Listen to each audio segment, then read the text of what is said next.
This is Bedtime Stories, Grownup Edition, Concrete Jungle, Part 14. Now, when we left off, Q had found out Veronica's purpose in his life, and in typical Q fashion, he accepted the assignment. Angela arrived back in Denver, and this time around, Sis is not brushing off details and calling it coincidence. She called Steph to verify the name of the church member whose background story sounded a lot like the story about Amora that Q provided in his last letter. That night, after unpacking from her trip and taking a luxurious soak in her jacuzzi tub, Angela bust out letter number 6. Now, this was a long one, so I'm going to just give y'all the recap. The letter detailed the progression and demise of his relationship with Ramona and her children. He talked about how he began to love her children before he ever began to see her in a romantic way. He described in extensive detail how excited he was when he found out that he was going to become a father, how bad he felt that she was going to carry before they married, and how dedicated he was to being a positive influence in the life of all of the children, the ones that she had before him and the one they had on the way. Angela was on the edge of her seat when she was reading the details of the story surrounding Rodney Jr.'s shooting and killing his father. If you recall, Rodney Sr. broke into the house that Ramona, Q, and the children were sharing. Rodney Jr. woke up hearing his mother in distress and shot and killed his father while his father was stabbing his mother. His mother survived, but the baby didn't. And all of this transpired while Q was in the shower.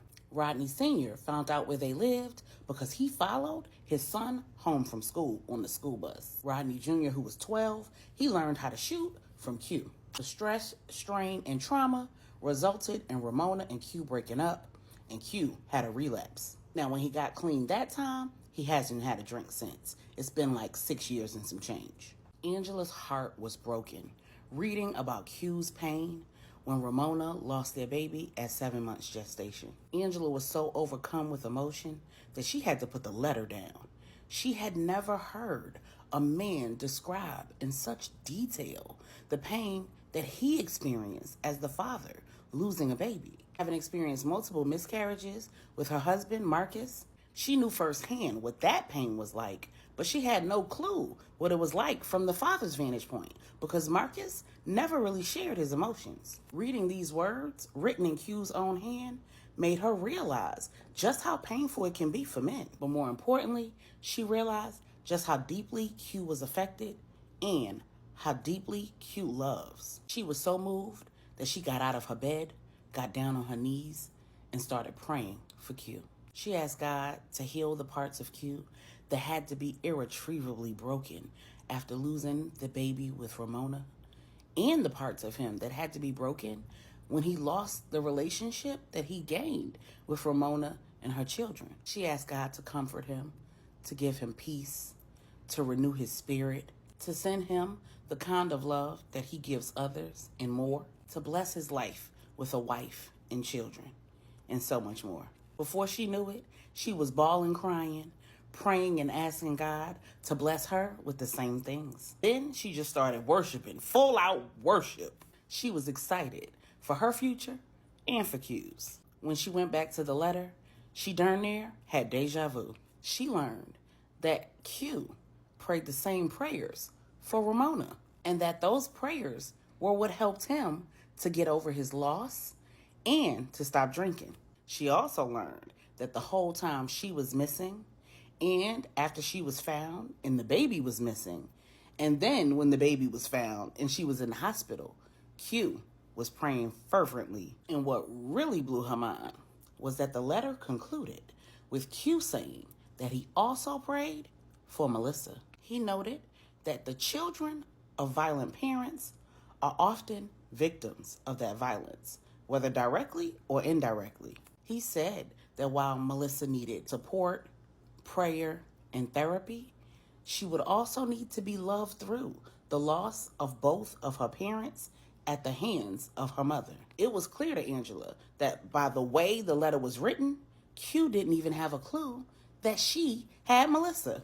It moved her that Q was that concerned about other people's child, a child that he had never even met. As Angela began to doze off to sleep, she said another silent prayer. Lord, if it be your will, please guide me and my children to the love that you have for us. Amen. Meanwhile, in Dallas, Q has called in the cavalry. Between Q, Deuce, and LJ, they've devised a plan to keep Veronica and Tracy safe and to track, trace, and trap Travis. Now, Q is having a well overdue conversation with his brother, Donovan. Donovan said, "Where you at, bro?" Q said, "I'm at Veronica's." Donovan said, "So, she didn't tell you, huh?" Q said, "Oh, she told me, but that's not what this call is about. I'm calling because I need a favor." Donovan said, "Word? What's up, bro?" Q said, "In 2 weeks, Veronica is supposed to meet me at the cabin. I need you to meet her there instead." Donovan said, "What kind of freaky stuff you on, bro?" Q said, "She and I agreed to just be friends. She has a problem, and we're going to solve it." Donovan said, "Who the hell is we?" Q said, "Donovan, cut it out, man. Listen, I know for you, everything is always a joke or a game. You're the younger brother, so you've always felt like you had to do whatever was necessary to get attention. Let's stop with the middle child syndrome for a minute and be serious. I saw the look in your eyes when you thought that I'd slept with her. I also saw the relief in your eyes when you realized that I hadn't. Now, I don't know what went down with y'all. It's really not my business. If you want to talk about it, I'm here to talk with you about it. If you need counsel, I got you. But what I do know is that both of you put on a good front. Maybe if y'all take the time to heal the hurt that causes y'all to be so damn defensive and use sex as medicine and a weapon, y'all just might make a beautiful couple." After several moments of complete silence, Donovan asked, "What we helping her with, bro?" Meanwhile, in North Carolina, LJ just finished welcoming his wife home. He wrapped up his call with Q and Deuce, gave Regina the basic rundown, and said, "So, I'm going to head to Dallas tomorrow. I should be there for a couple of weeks, 2, 3 max. I should definitely be back by the time you need to fly out there to handle that business for Angela." Regina said, "Speaking of which, did you tell Angela that we were planning to move to Dallas?" LJ said, "Well, I told her that we had been discussing it." Regina said, "We hadn't been discussing nothing. You said it would be cool if we moved to Dallas and then the gang would all be back together again. That is not the same thing as us discussing moving to Dallas." LJ said, "So you telling me that if Angela moves to Dallas, Q's in Dallas, your godson in Dallas, Miss Brenda in Dallas, you wouldn't be in Dallas 364 days out of the year?" Regina said, "So when we moving to Dallas?" LJ laughed and said, "Babe, when you go down there, go by and talk with Tracy. See what they got going on as far as houses. I think it's really time for real. Wesley is perfectly positioned to take over the firm here, and the setup that Q has for his investigations, top tier. It would take me some time to learn the area, but I could hire some folk." Regina said, "And you know I can do my thing anywhere. And at this point, Angela is on pace to be my largest client." LJ said, "Word? Shotty doing it like that?" Regina said, "Yes. I didn't even get to tell you everything that happened with those 3 deals. One of them was at a spa called Bedtime." And before she could finish, LJ said, "The Queen Mother's spa?" Regina said, "What?" LJ said, "The Queen Mother. Her spa's name is Bedtime. It's in Fort Worth." Regina looked at him and said, "You've got to be kidding." LJ said, "Nah, I'm not. You ain't know that?" Regina said, "Babe, when I tell you, 6 degrees of separation." LJ said, "What happened?" Regina said, "We met with the business manager, and she was deaf. And it didn't even dawn on me that that's Q's little sister." LJ said, "You ain't recognize Anya?" Regina said, "No, I only met her that one time when we went to New York with Q to meet his family. I never saw her or his brother after that." LJ said, "So when you ran into the Queen Mother, you didn't put 2 and 2 together Bella, Beldam. Regina said, no, I was just flabbergasted that we were running into Miss Bella and Angela and Q. Oh my God. LJ says, so what happened at the meeting? Regina said, you gossip more than women. Regina brought him up to speed, and then she said, and I still don't feel sufficiently welcomed home, baby. LJ said, I can remedy that. And then they had some grown folks' time. Meanwhile, in Fort Worth, Donovan knocked on his parents' bedroom door. Miss Bella came out, clutching her robe, and said, what the guan? Donovan said, I'm going to go ahead and head home, my dear. Miss Bella said, I thought you were waiting for your brother. Donovan said, nah, he called me. It's all good. Miss Bella said, well, where is he? Because he was supposed to come back here and have a conversation with me.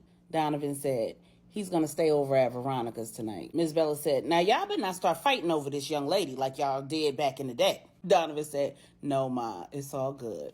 She and him, they just friends. She actually told him everything. Miss Bella said, good. Now what about you? What are you going to do? Donovan said, Ma, we were working on some business. It was a fling. I told you, it was never nothing serious. Miss Bella said, that's because neither of you were in a position to be serious. Where is your head now? Donovan said, I've been thinking about her all this time. I thought she was booed up with old boy, so I didn't reach out. But apparently, we'll have a chance to talk in a couple weeks. Miss Bella said, do me a favor, son. Put all the playing to the side. Stop with all the games. Be yourself and show her your heart. If you put your heart in God's hands, he'll take care of it, even if she doesn't. I like that girl, just not for your brother. But the fact that she told him everything says that she's not just a pretty rapper. The two of you have a whole lot in common, son, and that's always a good place to start. Donovan said, yeah, you're right. Now, Miss Bella said, now, I need one of y'all three to go on and get married so I can get some grandbabies already. Donovan said, oh, no, it won't be me. I'm not having no kids. You need to have that conversation with your golden child, Q. Miss Bella said, oh, I will.